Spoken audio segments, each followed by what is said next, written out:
उनकी आयु 6.5 वर्ष की थी। कितने वर्ष की थी? अब जो आजकल के दुष्ट कहते हैं कि गोपियों के साथ गोपियों की बाहों में बाहें डाल के कृष्ण नाचता है, नाच करता है। अब 6 वर्ष का बालक क्या जानता है, आप लोग बताइए। इसलिए बंधु, किसी के कहने पर आजकल नए नए ढोंग चले हुए हैं। कोई कहता है घर में जोत नहीं जलानी, इससे वो हो जाता है, हाथ में मौली नहीं बांधनी, रंग खराब हो जाता है। आप ऐसा कीजिए, देखिए आपके पास तो पूज्य देवा जी हैं, इससे बड़ा आपका कोई और धन नहीं हो सकता। लेकिन जन जन के पास नहीं जाना चाहिए। कहते गुरु हो एक, पति हो एक, ऐसे ऐसे 2-3 बातें हैं। तो जब गुरु धारण करना तो एक ही धारण करना और उनके बताए हुए रास्ते पर चलना। तो ठाकुर जी ने रास किया, कामदेव को परास्त किया। और जैसे ही कामदेव को परास्त किया तो कामदेव की पत्नी आई रति, कहती है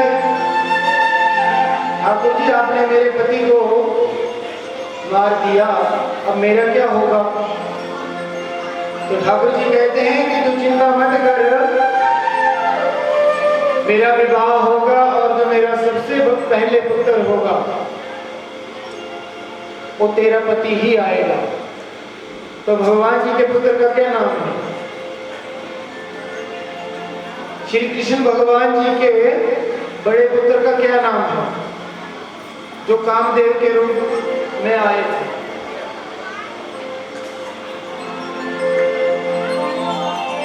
हाँ जी, ऐसे तो आपने बड़ी कथाएं सुनी है। जो प्रद्युम्न थे भगवान जी के सबसे बड़े पुत्र, वो कामदेव के रूप में आए थे। फिर एक राक्षस लेकर के गया था, एक मछली के पेट में वो गए थे, आई कथा याद आपको? तो भगवान जी ने कहा ये मेरा पहला पुत्र होगा और तू उसे प्राप्त कर लेना। इस प्रकार महाराज हुआ। आगे उधर कंस ने अपनी सभा बुलाई और कहा कि महाराज, कंस को पता लग गया कि वासुदेव का पुत्र ही कृष्ण मेरा शत्रु है। कंस कहता है कि 14 योद्धा मेरे मारे गए, एक एक करके भेजता गया, सब मारे गए। तो अब कंस ने फिर से सभा बुलाई, अपने पहलवानों को याद किया और कंस ने एक योजना बनाई। कंस को पता था कि ग्वाल वाले अखाड़े में पसंद करते हैं लड़ना। तो कंस ने अक्रूर जी को कहा कि तू जाकर के गोकुल जा और नंद बाबा के जो 2 पुत्र हैं बलराम और कृष्ण, दोनों को यहाँ लेकर के आओ।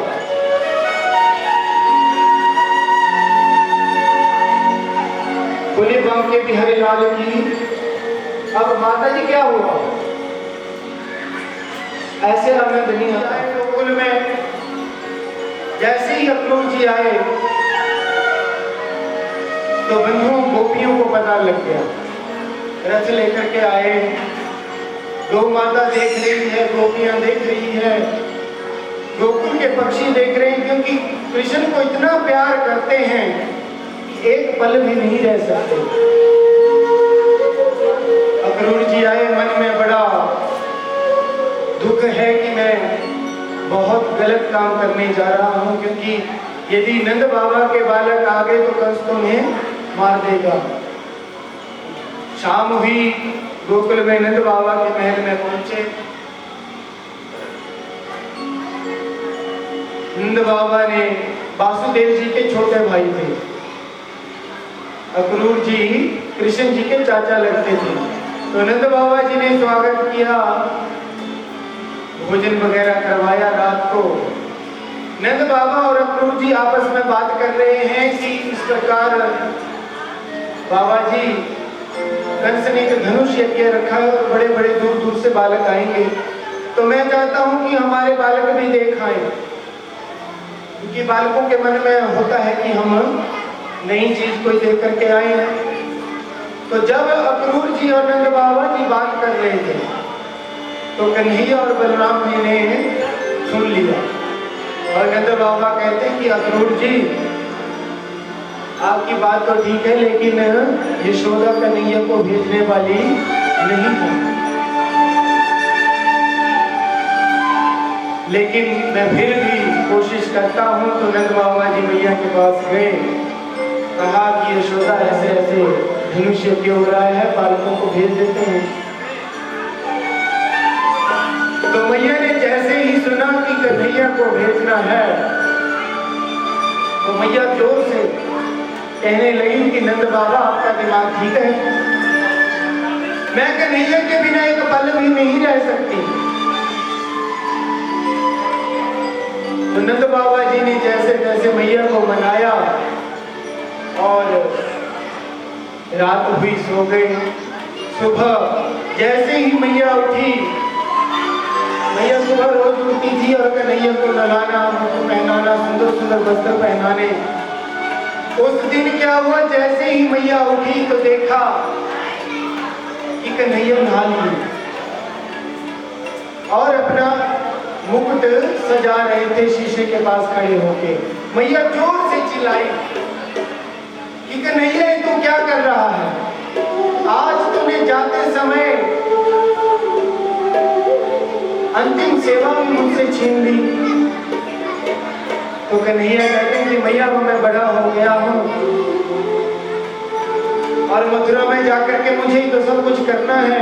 अब वहां मेरी यशोदा माँ तो आएगी नहीं कि मुझे नए नए वस्त्र पहनाएगी, मुकुट लगाएगी। माँ बड़ी दुखी हुई। तो मैया गई और कटोरी में माखन लेकर के आई, कहा कन्हैया ले माखन खा ले। अब कन्हैया आपको पता है कितना माखन खाते थे, लेकिन कन्हैया ने उस दिन माँ का हाथ पीछे कर दिया। कहा नहीं नहीं मैया मैंने नहीं खाना।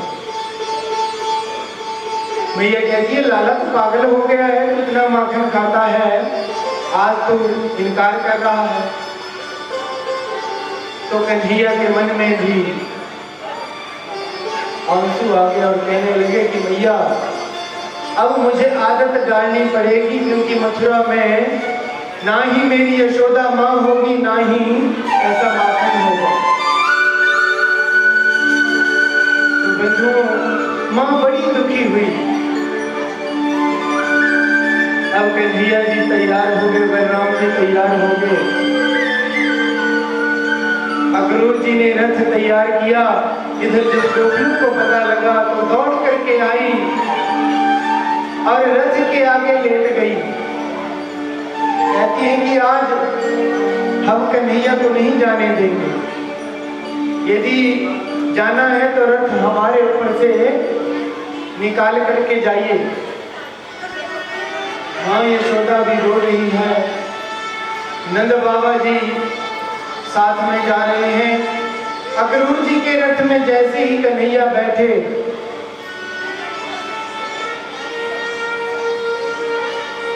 मैया ने जब कन्हैया जा रहे थे जोर से गले लगाया और रोते रोते मैया बेहोश हो गई। जैसे तैसे कन्हैया वहां गए, रथ में बैठे आगे देखते हैं तो गोपियां, गौ माता सब रो रहे हैं कि कन्हैया तू कहां जा रहा है, तेरे बिना हमारा क्या होगा, तेरे बिना हमारा है कौन जिसके पास जाकर के हम अपना दुख रोएंगे, जिसके साथ खेलेंगे, जिसके साथ रास रचाएंगे। गौ माता रंभा रही है। अब कन्हैया का मन भी पिघलने लगा। तो कन्हैया ने कहा कि चाचा जी आप रथ भगाइए, अब मैं यहाँ ज्यादा देर नहीं रुक सकता। तो जैसे ही रथ लेकर के अक्रूर जी जा रहे हैं तो पीछे से गोपियां पुकार रही हैं। माँ यशोदा बेहोश हो गई।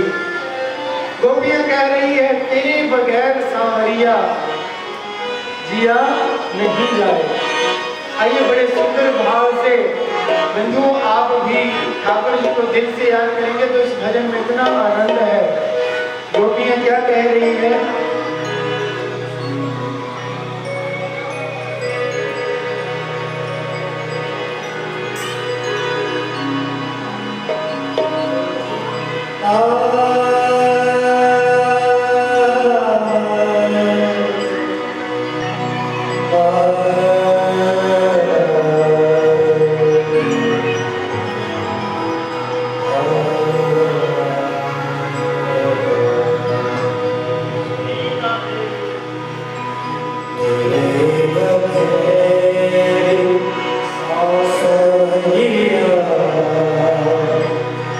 जिया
आगे थोड़ी दूर जाकर के गुरु जी के मन में था कि आज मैं बहुत बड़ा अपराध कर रहा हूँ, मैं छोटे छोटे बालकों को मौत के मुंह में लेकर के जा रहा हूँ, मेरे से बड़ा दुष्ट प्राणी कोई नहीं हो सकता। तो ठाकुर जी को पता लगा तो भगवान जी ने कहा कि और कहते हैं कि कन्हैया मैं थोड़ा यमुना में डुबकी लगा करके आता। तो ठाकुर जी ने लीला करी, जैसे ही ठाकुर जी ने डुबकी लगाई तो जमुना जी ने देखा कि दोनों ठाकुर जी और बलराम जी दोनों का दर्शन किया। और जैसे ही बाहर निकले तो रथ पर दोनों बैठे हैं। अब ठाकुर जी ने अक्रूर जी को विश्वास दिला दिया कि आप चाचा जी चिंता मत कीजिए, मैं साधारण बालक नहीं हूँ। और अक्रूर जी के मन में थोड़ा चैन आया और आगे बढ़े। नंद बाबा जी और कुछ गोपवाल आगे चले गए थे। कन्हैया जी मथुरा के बाहर पहुंचे तो वहां बगीचे में उन्होंने अपना डेरा लगा लिया और वहीं रात को विश्राम किया। अगली सुबह उठे कन्हैया जी अपने ग्वाल बाल संग जैसे ही मथुरा में प्रवेश कर रहे हैं तो भूली तो हुई, उन्होंने क्या किया कि ठाकुर जी को भोजन दे दिया और कहा कि प्रभु आप ऐसा करना, मथुरा आना, कभी आपकी बड़ी सेवा करेंगे। तो इस प्रकार कई कारण थे, ठाकुर जी मथुरा गए। अगले दिन सुबह ही जैसे जा रहे हैं ग्वाल बाल संग, तो जैसे ही मथुरा में प्रवेश किया पूरी मथुरा सजी हुई है, ठाकुर जी का स्वागत कर रहे हैं। जिस प्रकार गोपियां ठाकुर जी का स्वागत करती थी वैसे ही मथुरा की जो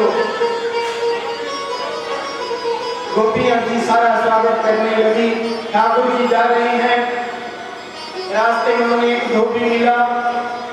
लीला सब आप जानते हैं, धोबी से वस्त्र मांगे तो धोबी ने थोड़ा उनको कहा कि तुम ग्वाले हैं, जंगली हैं, ये तो राजाओं के वस्त्र हैं। तो ठाकुर जी ने उसको लगा दी, एक लगाई, उसका प्रणाम तो हो गया। ठाकुर जी ने वस्त्र लिए, ग्वाल वालों को आगे जाकर के एक दर्जी मिला, सभी ग्वालों के नाप के सिलाए। आगे बड़े एक माली मिला, उसने फूल पहनाए। आगे जाकर के एक स्त्री जिसका नाम था कुबिया, वो चंदन लेकर के जा रही थी, राजा कंस को रोज टीका लगाती थी अष्टगंध का। जैसे ही लेकर के जा रही थी तो ठाकुर जी वहां पहुंच गए और ठाकुर जी जैसे ही जा रहे थे उसने देखा, उसका मन बहुत प्रसन्न हुआ। ठाकुर जी कहते हैं कि सुंदरी आप कौन हो? क्या कहा? सुंदरी आप कौन हो? बेचारी उठ जाती और जैसे ही सुना कि सुंदरी, उसके मन में तो बड़ा आया कि मैं दुष्ट जैसी ऊपर मेरे को पड़ा है, फिर भी सुंदरी कहा। तो ठाकुर जी कहते हैं कि आप तो बहुत सुंदर हो। तो कहते देवी जी जो आप तिलक लेकर के जा रही हो आप मुझे भी लगाओगे? देवी जी कहते हैं कि आपके सिवा तो कोई दूसरा है ही नहीं जिसको ये चंदन लगाना है। ठाकुर जी को तिलक किया। ठाकुर जी ने क्या किया, ऐसे उसकी छोटी पकड़ी, उसका एक पाँव अपने पाँव के नीचे दबाया और ऐसे उसको खूब दूर कर दिया। बोले बांके बिहारी लाल की। वो बड़ी प्रसन्न हुई और कहती कि ठाकुर जी आपने मुझे ठीक किया, अब आप ही मेरे पति हैं। मेरा शरीर आपने सही किया, अब इस शरीर पर आपका ही हक है। तो कृष्ण जी का दुपट्टा खींच रही है, कह रही है कि मुझसे शादी करो। ठाकुर जी कहते हैं कि मुझे थोड़ी सी लीला करनी है, फिर तेरे साथ में विवाह करूंगा। बोले बांके बिहारी लाल की। आगे गए, रात का समय हुआ, रंगशाला में जाकर के ठाकुर जी ने धनुष तोड़ा। जैसे ही कंस के सैनिकों को पता चला, वो दौड़ करके आए, कहते कि ग्वाल बाल इनको मारो, पकड़ो, मारो।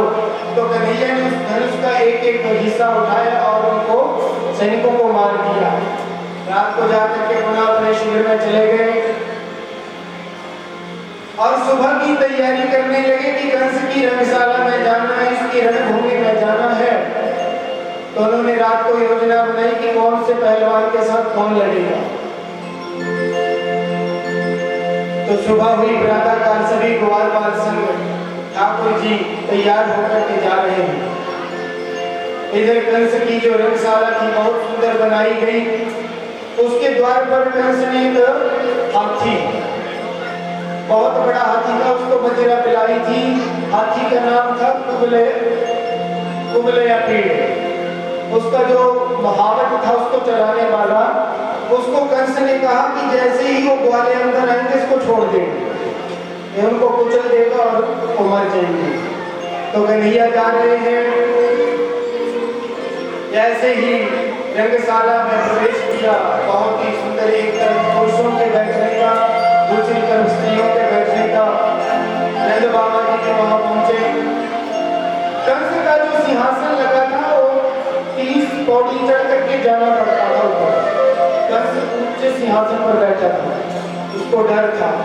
हुआ ऐसे कि जब कंस को पता चला कि धोबी को मार दिया, उस उपजा को ठीक कर दिया और धनुष तोड़ दिया, तो कंस के मन में फिर भय सताने लगा। अब कंस को रात को नींद नहीं आती। नींद आती है तो कंस स्वप्न देखता है कि कंस एक गधे पर बैठा है, सिर उसका गंजा कर दिया है, ऊपर तेल डाला है और लेकर के जा रहे हैं। जहां भी देखता है उसको कृष्ण ही नजर आता है। बंधुओं, बड़े ध्यान से सुनने वाली बात। चाहे हम किसी को भगवान जी क्या कहते हैं, चाहे हम बैर से याद करें चाहे प्रेम से, लेकिन याद करना चाहिए। अब कंस को इतना भय सताने लगा कि जहां भी देखता है कृष्ण ही नजर आते हैं। और शीशा देखा तो कन्हैया, मतलब इतना याद हर समय कि वहां से आ जाएगा, इधर से आ जाएगा, मुझे मार देगा, इतना याद करता है कन्हैया को। और जब कन्हैया को याद करता है तो कन्हैया ने आकर उसका उद्धार तो वो करना ही है। तो जैसे ही कंस अपने सिंहासन पर आकर के बैठा, ग्वाल बाल संग ठाकुर जी गेट से अंदर प्रवेश किए तो हाथी को छोड़ दिया। अब हाथी मदमस्त है, मदिरा पी है, दौड़ा। और ठाकुर जी ने क्या लीला की, थोड़ी देर दौड़े, हाथी को पहले थका लिया, फिर उसको पकड़ा और पटक दिया। जो उसके 2 दांत थे दोनों उखाड़ दिए, हाथी का प्राणांत हो गया। आगे बढ़े। कंस के 8 भाई थे पहलवान, बड़े तगड़े तगड़े पहलवान, और 4 उसके ससुर ने दिए थे। 4 नहीं 5 दिए थे, 8 5 14 पहलवान थे। 4 मुष्टि हल, इस प्रकार 8 थे। अब ठाकुर जी और बलराम जी आगे बढ़े, हाथी के दांत उठा करके जा रहे हैं और एक एक पहलवान को मारते हुए जा रहे हैं। जैसे ही एक पहलवान को मारते हैं तो जोर से आवाज आती है, वाह वाह। इतने छोटे छोटे बालक बड़े बड़े पहलवानों को पटक रहे हैं। और जैसे ही पहलवान मार दिए गए, कंस कांप उठा। अब कहता अपने सैनिकों को आदेश देता है कि इन ग्वाल वालों को बंद करो, वासुदेव और देवकी को, नंद बाबा को जेल में डालो सबको। लेकिन जब मृत्यु समीप आती है तो मनुष्य छटपटाता है, वो सोचता है कि कोई ना कोई मेरी मदद करेगा। कंस इधर उधर देख रहा था कि किधर भागूं, कहां जाऊं, तो इतने में ठाकुर जी ने छलांग लगाई और कंस को पकड़ लिया, पटक दिया। जैसे ही पटका, छाती पर ठाकुर जी बैठ गए और उसकी छाती पर मुक्के मार करके उसके प्राणांत कर दिया। बोलिए श्री कृष्ण भगवान की। तो कंस का प्राणांत हुआ। उसकी जो पत्नियां थी अस्थि और प्राप्ति, कंस की 2 पत्नियां थी।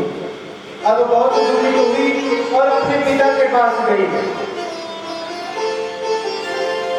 इधर भगवान श्री कृष्ण जी ने उग्रसेन जो उनके नाना थे उनका राज्याभिषेक किया, उनको राजा बनाया, स्वयं युवराज बने। और अब 14 वर्ष की उम्र हो गई है मेरे कन्हैया की। कन्हैया और बलराम जी का यज्ञोपवीत संस्कार किया और दोनों को शिक्षा ग्रहण करने के लिए उज्जैन में संजीवनी ऋषि के आश्रम में भेजा गया। जब संदीपनी ऋषि जी के आश्रम में विद्या ग्रहण करने के लिए जा रहे थे तो रास्ते में एक ब्राह्मण बालक मिले।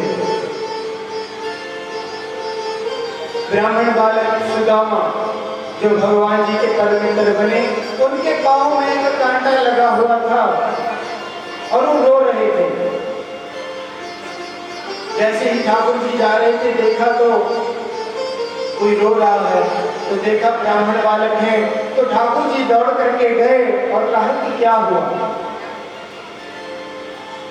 मेरे ठाकुर जी ब्राह्मणों का बहुत सम्मान करते हैं, हमें भी करना चाहिए। आजकल लोग ब्राह्मणों को देखते हैं तो कई कुछ कहने लग जाते हैं। बंधु, जो ब्राह्मण है भगवान का मुख है, इनका अपमान करोगे कि ब्राह्मण ने शाप दे दिया तो फिर उठ नहीं सकते। हमारे पूज्य देवा जी इतना सम्मान करते हैं कि मैं आपको बता नहीं सकता। यहाँ से कहते कि ब्राह्मण साक्षात भगवान विष्णु का रूप है। तो मेरे कन्हैया दौड़ करके गए, जैसे ही देखा कि ब्राह्मण के बाल में कांटा लगा है, उसका पांव उठाया और मुंह से दांत से उसका कांटा निकाला। अब आप बताइए, आपका कोई रिश्तेदार ऐसा है आपके पांव में कोई कांटा चुभ गया और अपने दांत से निकाले? बंधु, कोई नहीं है। मेरे ठाकुर जैसा प्रेम करने वाला कोई नहीं है। और कहा कि तू रो मत, आज से तू मेरा मित्र है। आगे गए संदीपनी ऋषि के आश्रम में और दोनों में मित्रता हो गई। तो एक दिन गुरु जी ने पाठ याद करने को दिया और सुदामा ने याद नहीं किया। सुदामा को सजा मिली कि तू जंगल जाएगा और संविदा के लिए लकड़ी देकर लाएगा। और जैसे उसको सजा मिली, अगली बारी ठाकुर जी की थी। तो ठाकुर जी तो साक्षात सब कुछ जानने वाले हैं, लेकिन कहते हैं कि गुरु जी मुझे भी नहीं आता। तो गुरु जी कहते हैं कि नहीं, तू 20 के साथ जा। तो जो गुरु माँ थी, गुरु माँ ने कहते एक पोटली में चने दिए, कहा कि दोनों जाकर के आपको भूख लगेगी तो दोनों खा लेना। सुदामा के पास दिए। अब दोनों जा रहे हैं, जंगल में गए, लकड़ियां काट रहे हैं, इतने में बारिश लग गई। बारिश लग गई तो सुदामा और कन्हैया वृक्ष पर चढ़ गए। कन्हैया ऊपर और सुदामा नीचे। नहीं, सुदामा ऊपर कन्हैया नीचे। अब क्या हुआ कि बारिश लगी, ठंड लगी, तो सुदामा ने क्या किया, वो चने खाना शुरू कर दिए। अब टक टक की आवाज आ रही है। कन्हैया पूछते, सुदामा बड़ी आवाज आ रही है, क्या खा रहे हो? केले केले। तो सुदामा कहता है कि कन्हैया सब्जी बहुत है, मेरे को दांत बज रहे हैं। तो कन्हैया कहते हैं कि जा, तेरे दांत ऐसे बजते ही नहीं। दूसरे का जो हक खाता है वो पाप खाता है। दूसरे का हक जीवन में कभी भी नहीं खाना। यदि हम दूसरे का 100 रुपया खा लेते हैं, आजकल लालच बहुत बढ़ गया है, तो उसका हमें 10 गुना देना पड़ता है। किसी का हिस्सा कभी भी नहीं खाना चाहिए। आजकल भाई भाई का विरोध है, एक सोचता है मुझे मिल जाए सब कुछ, दूसरा। तो ठाकुर जी ने कहा कि कोई बात नहीं सुदामा, तेरे दांत ऐसे ही बजते रहेंगे, श्राप लग गया। लेकिन ठाकुर जी कहते हैं कि जिस दिन तू मेरे पास आएगा, तेरे को इतना दूंगा कि तू सोच भी नहीं सकता। पहले भी आपको बताया था, ठाकुर जी लेते कम है लेकिन देते बहुत ज्यादा है। बोली बाकी बिहारी लाल की। तो भगवान जी ने 64 दिन तक विद्या ग्रहण की, 64 बार एमए कर ली ठाकुर जी आचार्य। ये जो हम एमए करते हैं 2 साल लगते हैं, लेकिन ठाकुर जी एक दिन में 1 एमए कर लेते थे। तो 64 कला ठाकुर जी ने सीख ली, 64 विद्याएं पढ़ी। अब वापिस आए तो कंस की धर्मपत्नी आस्ती और प्राप्ति अपने पिताजी के पास गई। उनके पिताजी थे जरासंध। जरासंध से कहा कि पिताजी ऐसे ऐसे कृष्ण ने हमारे जो उग्रसेन का दोता है आपके जमाई को मार दिया और स्वयं राजा बना। जरासंध यदि कोई पुत्री अपने पिता के पास जाती है कि सासू माँ तंग करती है, पति देवता तंग करते हैं, ससुर जी तंग करते हैं, तो पिताजी को तो सुननी पड़ती है। तो कहा कि पुत्री तू चिंता मत कर, मैं उससे बदला लूंगा। तो जरासंध ने 17 बार आक्रमण किए थे मथुरा पर, किए थे ना जी 17 बार, लेकिन 17 बार ठाकुर जी ने उसको हरा दिया, मारा नहीं, उसकी सारी कई हजार सेनाएं उसकी खत्म कर दी। अब 18वीं बार क्या हुआ,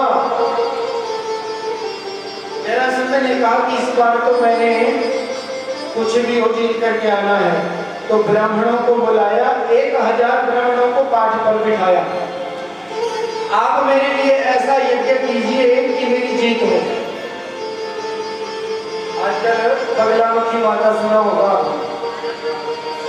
बड़े बड़े बगलामुखी सिद्ध आ गए हैं, बड़े बड़े विद्वान हैं, वो कहते हैं कि विजयी प्राप्ति के लिए बगलामुखी का पाठ करना चाहिए।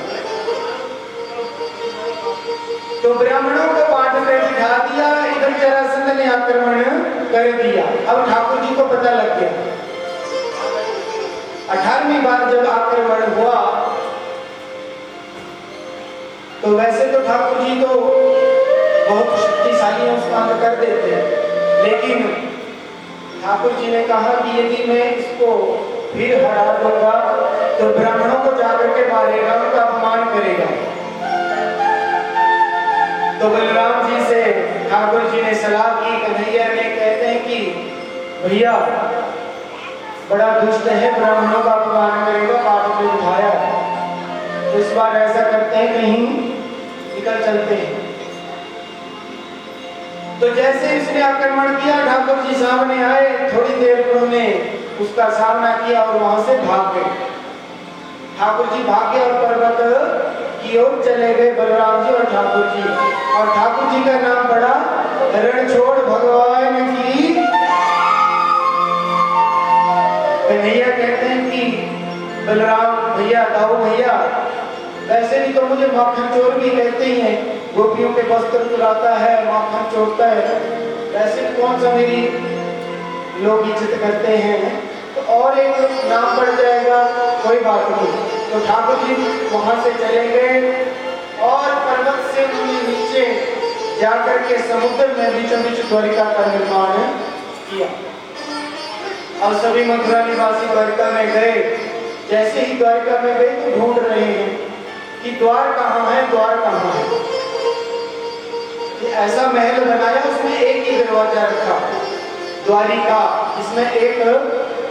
तो सभी मथुरा निवासी बोल रहे हैं द्वार कहाँ है, द्वार कहाँ है, तो फिर उसका नाम पड़ा द्वारका।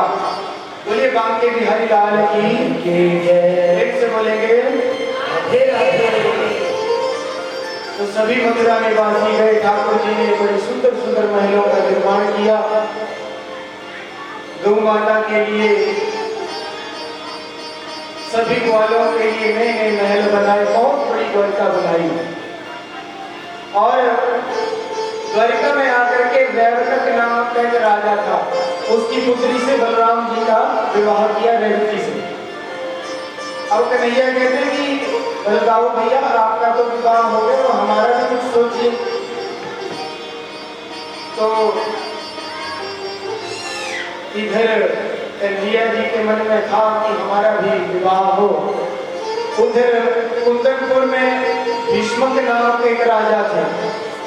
राजा के 5 पुत्र थे, पुत्री नहीं थी। तो भगवान से प्रार्थना करते हैं तो समुद्र में एक कमल के पत्ते के ऊपर उन्हें एक कन्या मिली, जिसको लाकर के उन्होंने पाला, नाम रखा रुक्मणी। बहुत सी अच्छी शिक्षा पढ़ाई और भीष्म के मन में था कि मैं अपनी कन्या का विवाह, अच्छी विद्या पढ़ाई थी तो मन में था कि अपनी कन्या का विवाह मैं कृष्ण से करूंगा, क्यों राजकुमार है।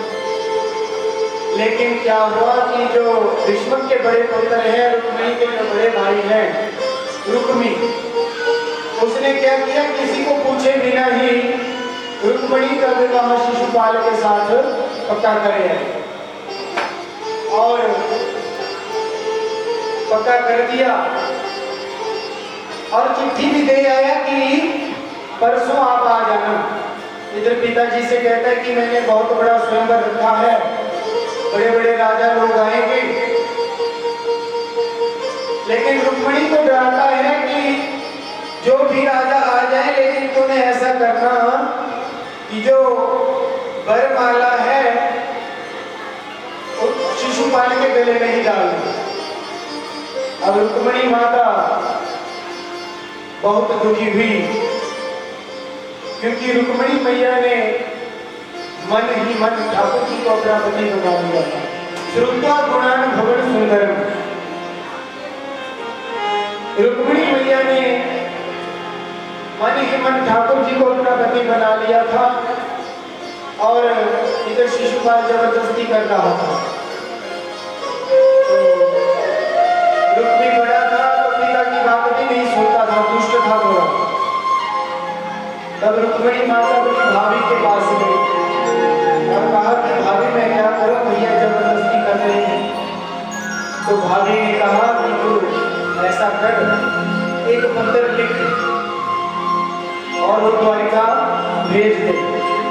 तो रुक्मिणी मैया ने पत्र लिखा कि श्रुत्वा गुणान भवन सुंदरम, हे ठाकुर जी मैंने आपके गुणों को सुन सुन करके, क्योंकि पहली भक्ति है श्रवणम कीर्तन, आपके गुणों को सुन सुन करके जो भी हमारे यहाँ आता था कहते थे कि भैया बड़ा सुंदर है, 6 दिन की पुतना मार दी, 11 वर्ष की आयु में कंस को मार दिया। इस प्रकार मैंने आपके गुणों को सुना है और मैंने मन ही मन आपको अपना पति मान लिया है। ठाकुर जी यदि आप नहीं आएंगे तो फिर जो वस्तु सिंह को मिलनी चाहिए उसको यदि कोई व्याकर ले जाए तो बात अच्छी नहीं है। जो शेर की वस्तु उसको गिदड़ ले जाए तो वो अच्छा नहीं है। इसलिए मेरी आपसे प्रार्थना है कि आप ऐसा रुक्मिणी मैया जी ने पत्र लिखा और एक ब्राह्मण को बुलाया, ब्राह्मण को द्वारका भेज दिया। बोले बांके बिहारी लाल की, रुक्मिणी मैया की अब स्वयंवर की तैयारी हो रही है। बाकी किसी को नहीं पता, ब्राह्मण को रुक्मिणी मैया को यह पत्र का पता। ब्राह्मण जी लेकर के जा रहे हैं तो रुक्मिणी मैया को उसकी सखियां सजा रही है, कोई मेहंदी लगा रहा है, कोई उनको वस्त्र पहना रहा है। तो स्वयंवर के लिए रुक्मिणी मैया को तैयार कर रही है। और आओ मेरी सखियों के मेहंदी लगा दो,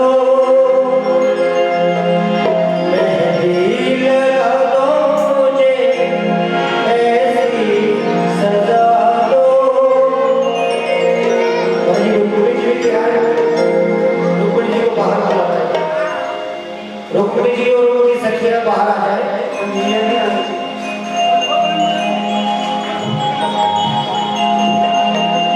आओ मेरी सखियों मुझे मेहंदी लगा दो, मेहंदी लगा दो मुझे ऐसी सजा दो, मुझे श्याम सुंदर की दुल्हन बना दो, मुझे श्याम सुंदर की दुल्हन बना दो, मुझे मेहंदी लगा दो, मेरी सखियों मुझे मेहंदी लगा दो, मेहंदी लगा दो मुझे ऐसी सजा दो,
ठीक है जी।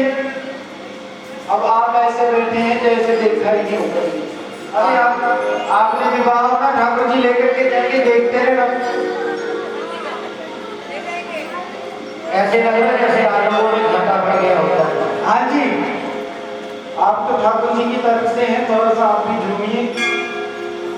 ओ मेरी सखियों मुझे मेहंदी लगा दो, मेरी सखियों मुझे मेहंदी लगा दो, मेहंदी लगा दो मुझे ऐसी सजा दो, मेहंदी लगा दो मुझे ऐसी सजा दो, मुझे शाम की दुल्हन बना दो, मुझे श्याम सुंदर की दुल्हन बना दो, मुझे शाम सुंदर की दुल्हन बना दो, मुझे श्याम सुंदर की दुल्हन बना दो। बोलिए रुक्मणी मैया की जय। सखियां रुक्मणी मैया को सजा रही है, मेहंदी लगा रही है। और इधर से ब्राह्मण देवता जी द्वारिका पहुंचे और पत्थर में रुक्मणी मैया ने लिखा था कि ठाकुर जी यहाँ कुंदनपुर में आना तो आपका असंभव है, लेकिन हमारे कुल की एक परंपरा है कि जब कन्या का नया नया विवाह होता है तो अपनी कुल देवी के मंदिर में जाती है आशीर्वाद लेने के लिए। तो ब्राह्मण देवता जी पहुंचे, ठाकुर जी ने पत्थर पड़ा। जैसे ही पत्थर पड़ा तो ब्राह्मण देवता जी कहते हैं कि आपने पत्थर पढ़ दिया तो मैं जाऊं? नहीं सुनी आपने, क्या बोलना पड़ेगा? ऐसे ही सुनी रख दो। बाकी कोई बात नहीं, विवाह विवाह घर में ऐसा ही होता है। अच्छा, कहते हैं कि विवाह वाले घर ऐसा ही होता है। विवाह में 2 मिनट हम कथा सुनिए, सुन लीजिए। फिर आपने कहा कि पंडित जी ने वो कथा भी छोड़ दी। चलने वाले घोड़े उस दिन ठाकुर जी ने रथ में लगवाए, ब्राह्मण देवता को रथ में बिठाया और जैसे ही जाने लगे तो बलराम जी आ गए। अब कन्हैया जी कहते हैं कि भैया और थोड़े बड़े हैं, थोड़ा। बलराम जी बोलते कहाँ? कन्हैया कहते वही जा रहे हैं। तो बलराम जी कहते कहाँ? भैया वही। अब बलराम जी समझ गए, थोड़ा कन्हैया से खोज कर रहे हैं। तो बलराम जी समझ गए कि थोड़ा होता है, छोटे बड़ों से करते हैं। तो कहा कि कन्हैया अब तू बड़ा हो गया, तू जा। तो ठाकुर जी ने अपने जो सैनिक थे उनको कहा कि मैया और पापा को कहना कि तैयारी रखना, आपका बेटा बहू लेकर के आएगा। तो इधर कन्हैया जी अपने साथी को कहा कि तेज दौड़ाओ अपना रथ। और बलराम जी ने सोचा कि वहाँ बड़े बड़े दुष्ट राजा इकट्ठे होंगे तो कन्हैया पर कहीं आक्रमण न करते। बलराम जी अपनी सेना ले आई तो पीछे से आ रहे हैं, आगे आगे कन्हैया जा रही है। इधर रुक्मणी मैया अपनी कुल देवी का पूजन करने के लिए 10,000 सखियों के बीच जा रही है मंदिर में। मेरी माता रुक्मणी मैया प्रसन्न हुई और एक फूल गिर गया। रुक्मणी मैया ने फूल लिया, आशीर्वाद मिल गया।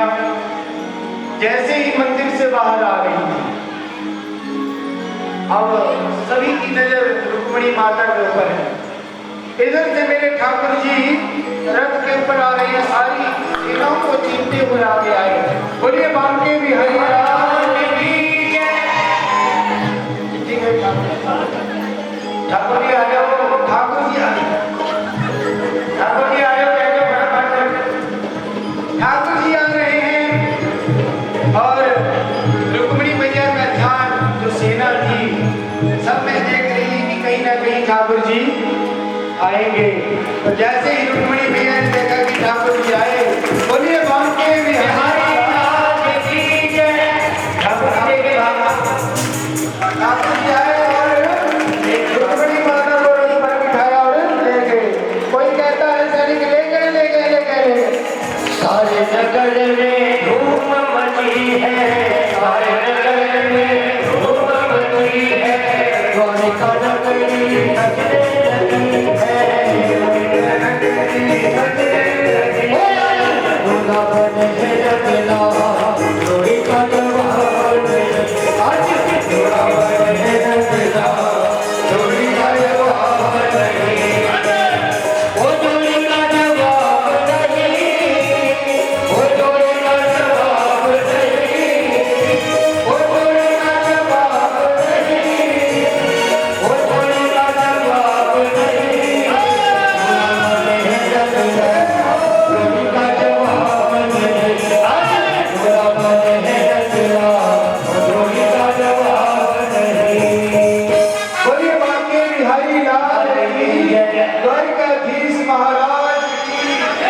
ठाकुर जी लेकर के जा रहे हैं। कोई कहता है कि ले लो, एक कहता है कि ले जाने दे, अब मत रोको, देख कितना सुंदर लग रहा है। तो ठाकुर जी लेकर के जा रहे हैं। जब सैनिक देखते हैं कि रुक्मणी मैया नहीं है तो उधर से रुक्मी आता है और कहता है कि कहाँ गई, तो कहते हैं कि वो ले गया, वो ले गया।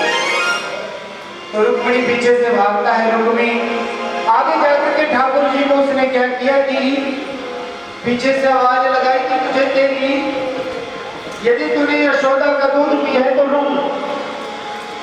अब ठाकुर जी को यशोदा मैया का ध्यान आया और रोक गए, रथ घुमाया और रुक्मी को जैसे ही मारने लगे तो रुक्मिणी माता ने चरण पकड़ लिए। ठाकुर जी, मैं मेरी भाभी की वजह से ही आज आपके पास हूँ, आपको मैंने प्राप्त किया, तो मैं ये नहीं चाहती कि मेरे विवाह के दिन मेरी भाभी विधवा हो जाए, आप इसको छोड़ दीजिए। तो रुक्मिणी मैया के कहने से ठाकुर जी ने उनके भाई को छोड़ दिया और ठाकुर जी जा रहे हैं द्वारिका। इधर द्वारिका सजी है और मैया यशोदा नंद बाबा सब गेट पर खड़े हैं लाला का स्वागत करने के लिए। पूरे द्वारिका में सभी झूम रहे हैं और गा रहे हैं,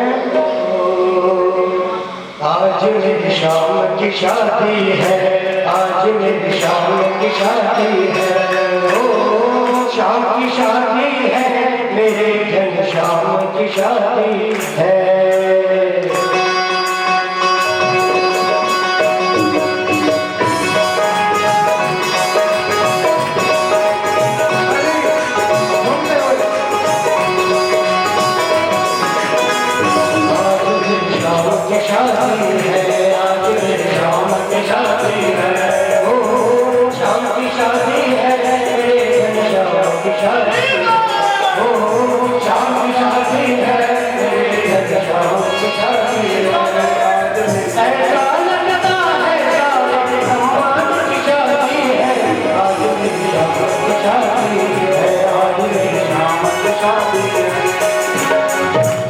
सभी गा रहे हैं। इधर से पंडित जी आए और वरमाला दी दोनों के पास दीजिए।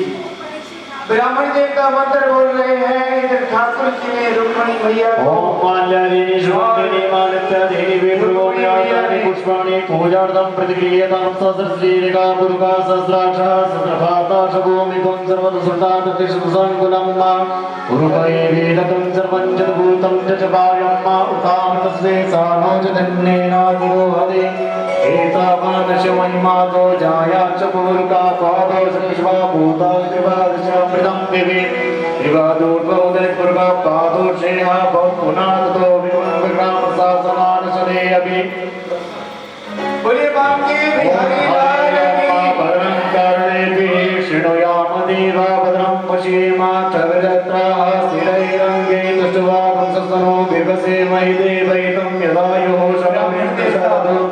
मंत्र बोल रहे हैं और रुक्मणी मैया ने ठाकुर जी के वरमाला पहना दी। बोले बांके बिहारी लाल की जय।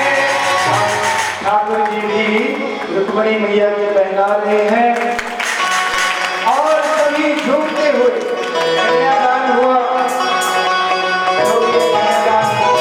सभी खड़े हो जाओ, सभी खड़े हो जाओ, सभी खड़े हो जाइए।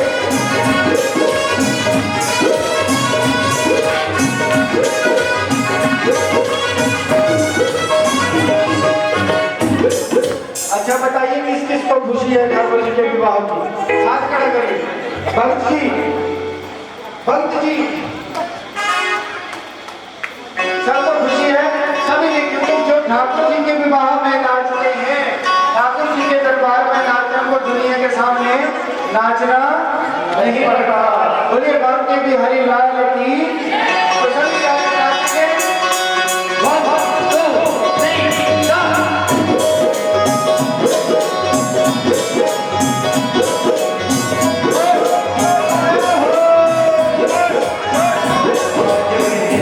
शादी है आज मेरी शाम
मेरे भाई लोग मेरी इज्जत रख लीजिए प्रभु। मैया जी कहाँ गए? इस छोटे भाई के लिए और you please start।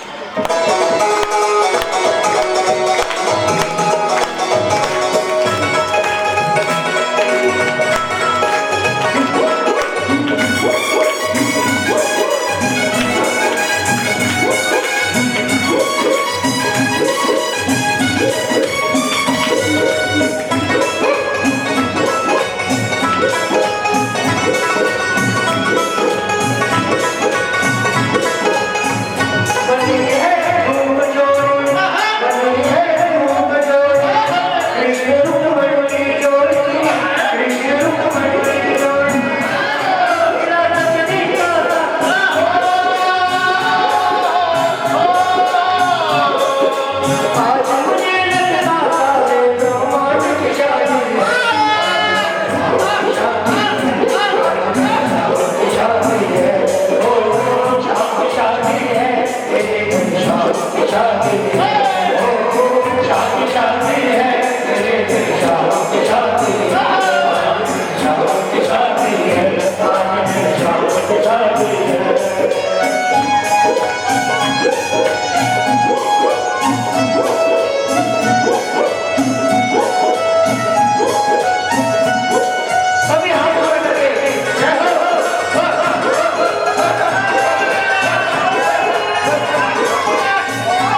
पता नहीं।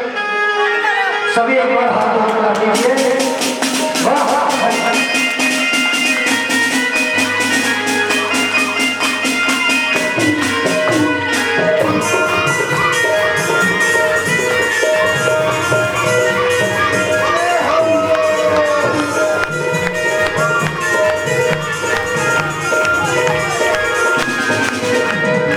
हो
मैं बोलूंगा खोल दो, आपने बिहारी जी को कहना खोल दो।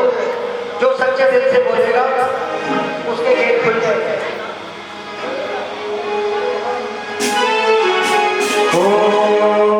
अरे खोल दो बिहारी जी, खोल दो बिहारी जी, अपने मंदिर का गेट।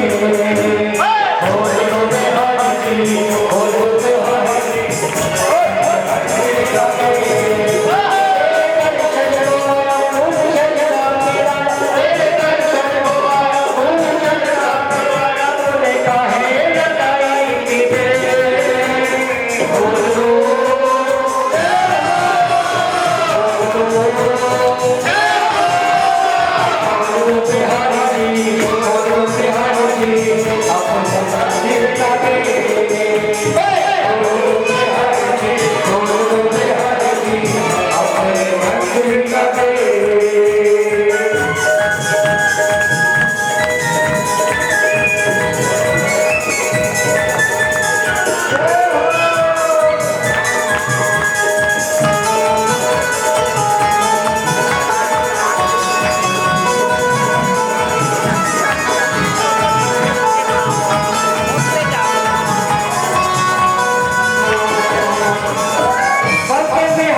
अपने रसिका के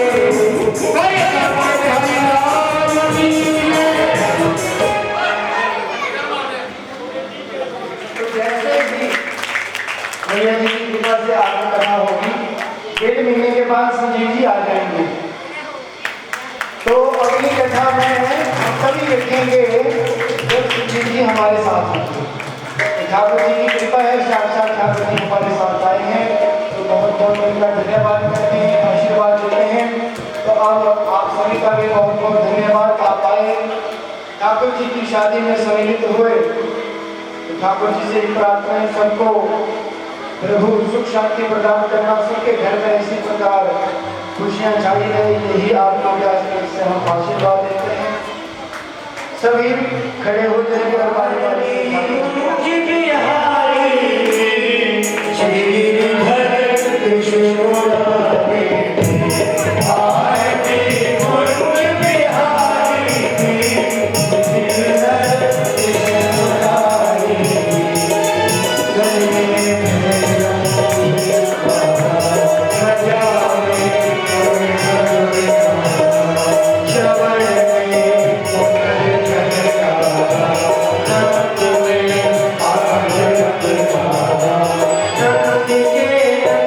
मोहन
समर्पयामि जलेन शीतलीकरणेनारतिक्यं समर्पयामि ओम चंद्रमामसो जातकृतो सूर्यो जायत श्रोत्राद्वायुष्प्राणस्य मुखादकीर्जायत आरतिक्यं समर्पयामि जलेन शीतलीकरणं देवादिगन्धर्वम् आत्मादिगन्धर्वम्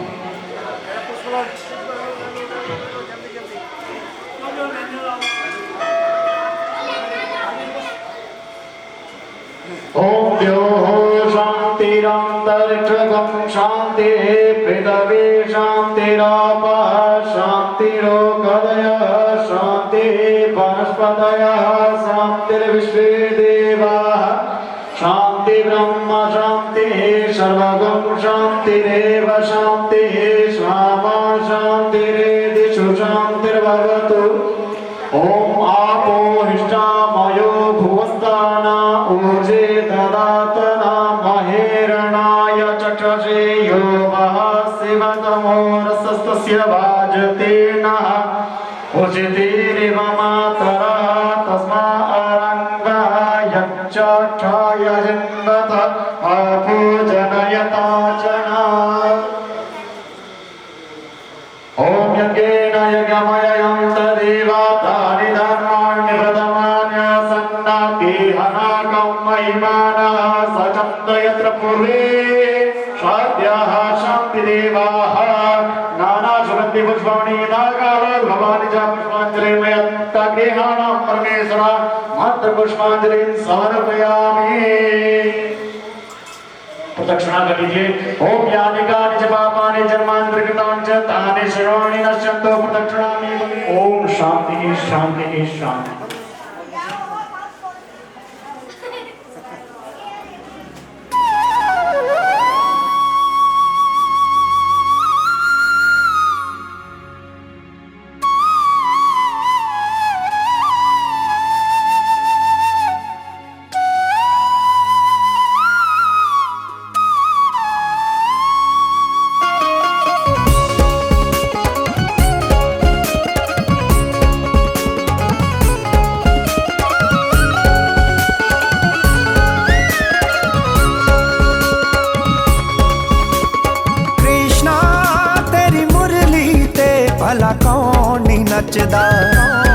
नचदा कृष्णा तेरी मुरली ते भला कौन नहीं नचदा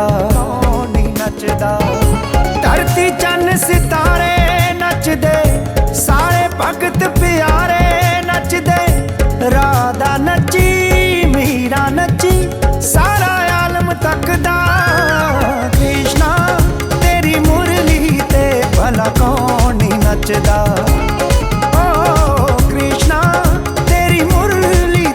भला कौन नहीं नचदा